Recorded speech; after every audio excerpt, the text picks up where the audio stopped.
it's Shay. Welcome back to my channel, Shades of Injustice, where we talk all things social justice, including but not limited to relationships, domestic violence, sexual assault, BLM, and so much more. Today, we're actually going to talk about Sexual Assault Awareness Month. What is that, you ask? It's an annual campaign where we bring awareness and educate people on what sexual assault is and how to prevent it. So we're going to talk a little bit about what sexual assault is, what victim blaming is, what signs to look for, and stuff like that. So first and foremost, what I want to say is sexual assault is never the victim's fault. It doesn't matter what you wear, it doesn't matter what you do, it doesn't matter how drunk you get. It's never your fault, or it's never the victim's fault for being raped or being sexually assaulted. So I just want to say that first and foremost. So what is sexual assault? Sexual assault comes in many different forms, but overall it is unwanted, unconsented sexual conduct of any form. That can be rape, attempted rape, fondling, forcing sexual behaviors such as oral, penetrating the perpetrator's body, or the perpetrator penetrating the victim's body. Even sleeping with somebody who is unconscious is considered sexual assault. I just want to give a few statistics on sexual assault in the United States. 1 in 5 men and 1 in 71 men will be raped at some point in their lives. 91% of victims of rape and sexual assault are female, and 9% are male. In 8 out of 10 cases of rape, the victim knew the perpetrator. 1 in 4 girls and 1 in 6 boys will be sexually abused before they turn 18 years old. More than 1/3 of women who reported being raped before the age of 18 also experienced rape as an adult. 20 to 25% of college women and 15% of college men are victims of rape or forced sex. In 2002, they did a study where 63.3% of men reported to actually committing rape. More than 90% of sexual assault victims on campus do not report the assault. 27% of college women have experienced some unwanted sexual activity. Nearly 2/3 of college students experience sexual harassment. Rape is the most underreported crime. 60% of sexual assaults are not reported to the police. What encompasses Sexual Assault Awareness Month is learning about what rape culture is, learning about no means no, learning about even, yes, the Me Too movement. All this encompasses the Sexual Assault Awareness Month. So what is victim blaming is another big thing that encompasses Sexual Assault Awareness Month. So rape is a form of sexual assault, but all sexual assault is not rape. So that's why it's Sexual Assault Awareness Month and not Rape Awareness Month, because just because you've been fondled does not mean you've been raped, if that makes any sense. So that's why I went over the different types of sexual assault earlier. So now we're going to talk a little bit about what rape is. So rape is sexual penetration without consent. That could be vaginal, anal. You can use a weapon or a tool with this. So it's any type of penetration without the other person's consent. That's rape. A big misconception with sexual assault or rape is that the victim has to say no or has to physically or verbally show that they do not want to consent. Otherwise, it's not sexual assault or rape, which is a big misconception. Whether somebody is fighting you off, if somebody is crying, if somebody is silent, they could be silent for fear, they could be silent for any other repercussions that they feel like may happen if they verbally say no.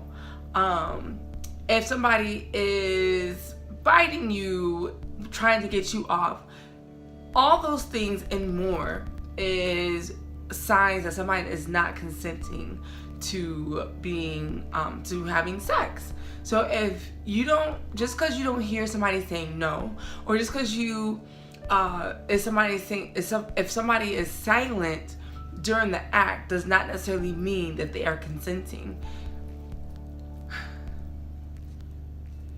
So don't feel that, to my fellow survivors out there, do not feel that just because you did not verbally say no, or you didn't fight them off for whatever reason, does not mean that you consented. So don't let somebody tell you that just because you did not say no, or because of what you wore, you deserve to be raped. That's not true. So what is rape culture? Rape culture is when rape in and of itself is seen so much or belittled so much that it becomes so common that you hear it in jokes or you see it in movies. From what I've heard and from what I've read about 50 Shades of Grey, is proponent of rape culture. This woman who, I've never read the book, but from what I've heard, again, from what I've heard and from what I've read, this woman did not want to consent to have sex, but she's being forced and manipulated into performing these sexual acts for her boyfriend, who I believe eventually becomes her husband. And I guess throughout time she eventually gives in and I guess ends up enjoying it. But for her to be manipulated into doing these acts, that's sexual assault. If you need to manipulate somebody into having sex with you, if you need to manipulate the situation in order for somebody to perform oral sex for you, that's sexual assault. If somebody did not just go willing like, oh, I want to suck your penis right now, or I want to give you oral, then that's not consent, and that's sexual assault. And it's so frustrating. It's so frustrating when people just feel that they can just take advantage of other people because they want what they want and they don't care about what the other person wants. They don't care about how it's going to affect the other person. That's really hard to grapple with. And especially if you're a survivor of that, it's really hard to wrap your mind around why somebody who claims they care about you would actually do these things to you. Side note,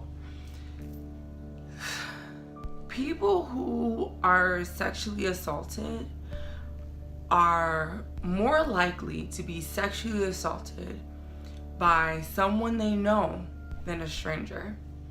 So it's very rare, obviously not saying that it doesn't happen, but it's very rare to go out with your friends and get drunk, get wasted, and end up being sexually assaulted by a man in the bar. It's more likely to be sexually assaulted or raped by a family member, an uncle, a cousin, a brother, a sister, a father, a best friend. That's more common than stranger sexual assault. So hearing, oh, she shouldn't have wore that short dress.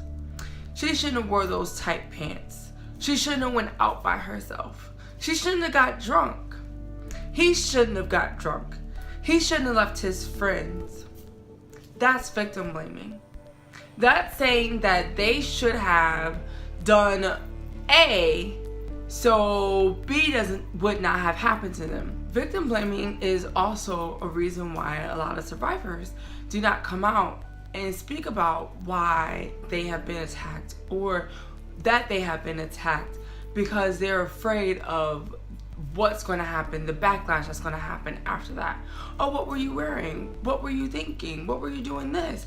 Why were you high? Why were you this? Again, it's not the victim's fault. Sexual Assault Awareness Month is a big rally behind survivors of sexual violence and sexual assault.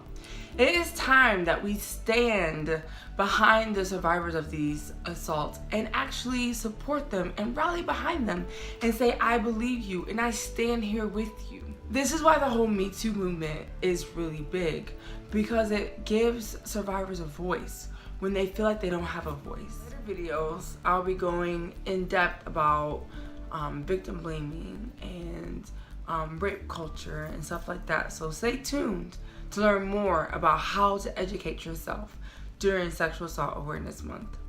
Thank you for joining me again today as we're taking the shade off of injustices.